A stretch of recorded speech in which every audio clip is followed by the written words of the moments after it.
Hey guys, Chris here, back from CNH Small again. I got another quick video here for you.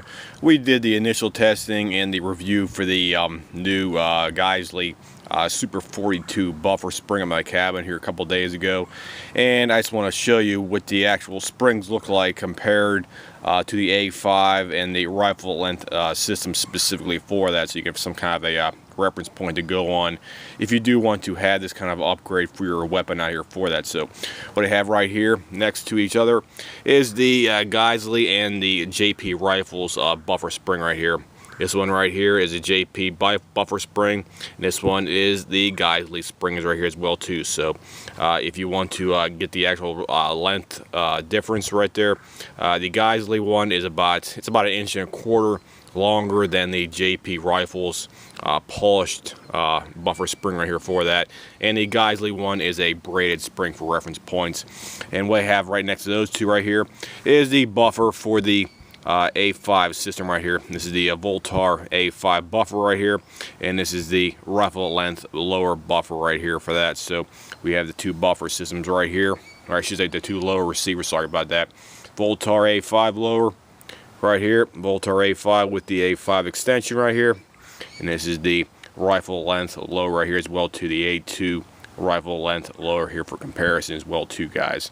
So the actual what we want to call the buffer spring right here, this buffer spring will indeed fit on the A5 buffer right here. This is the A5 buffer I have right here.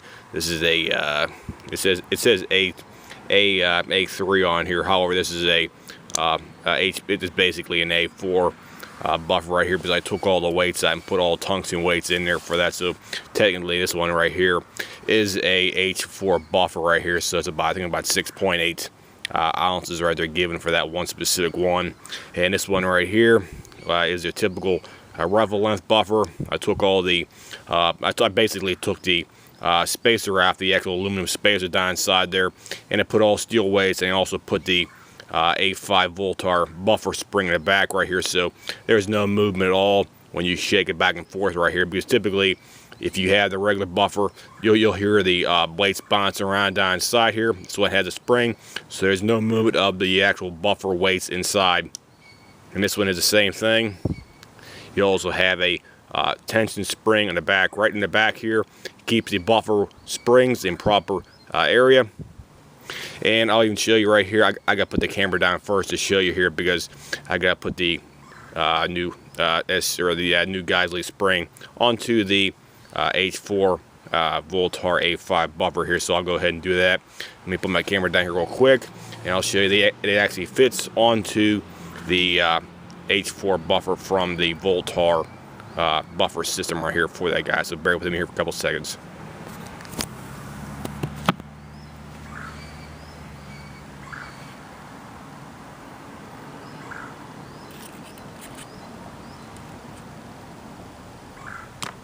Okay, that looks good. Okay, we're back here, guys. And I said before, the buffer spring does indeed fit on the Vltor A5 right here for reference points. Goes all the way to the top, just like your regular spring would do right here for that. And it fits on it perfectly fine. There's no any kind of weird abnormalities or anything else like that for that. So it does indeed go all the way to the top of the lip right there.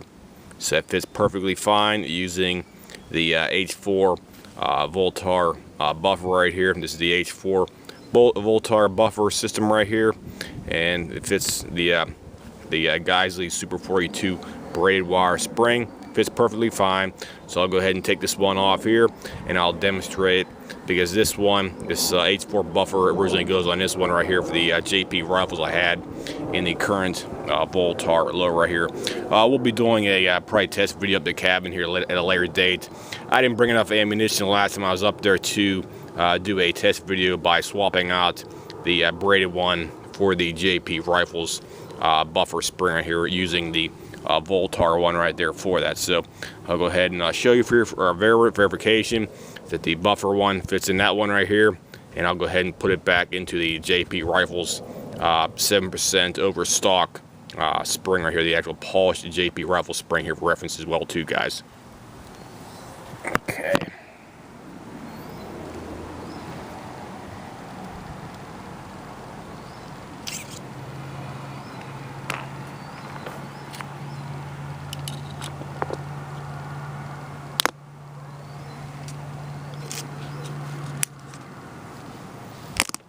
Okay, there we go. Looks good.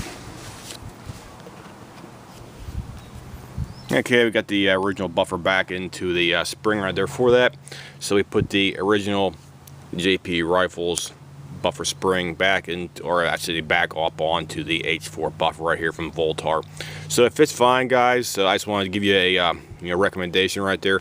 If you do want to experiment using the Super 42 Geissele buffer spring, you can do that. And as I proved right here, the Super 42 spring will indeed fit on your Vltor A5 buffer system right there for that. It's going up all the way to the top of the lip on there, as I demonstrated using the braid wire right here from the Super 42. So it should work fine. We'll testing it out here probably in a few weeks of the cabin, because we'll probably go up there again and check the cabin out, make sure it's okay up there in a few weeks. So stay tuned. Probably in about a couple, 2-3 weeks, we'll go back up there, and I'll basically take both of my lower receivers up there. I'll take the A5 and also take the Rifle 1 up there as well too, and we'll do a comparison between shooting with the JP Rifles spring and also the new Super 42 Geissele spring in there as well too. So we'll try to compare and contrast using the JP Rifles and the Super 42 braided spring from Geissele in the Vltor A5 buffer system right there for that. So everything looks good. If it's okay, guys, from a we'll call it standpoint right here of fit and finish, it will indeed fit on the H4 buffer from the A5 Vltor system on it, guys. So anybody has any comments, questions, whatnot, feel free to leave me a message here, and I'll try to get back as soon as possible. I'll see you guys. Have a nice day.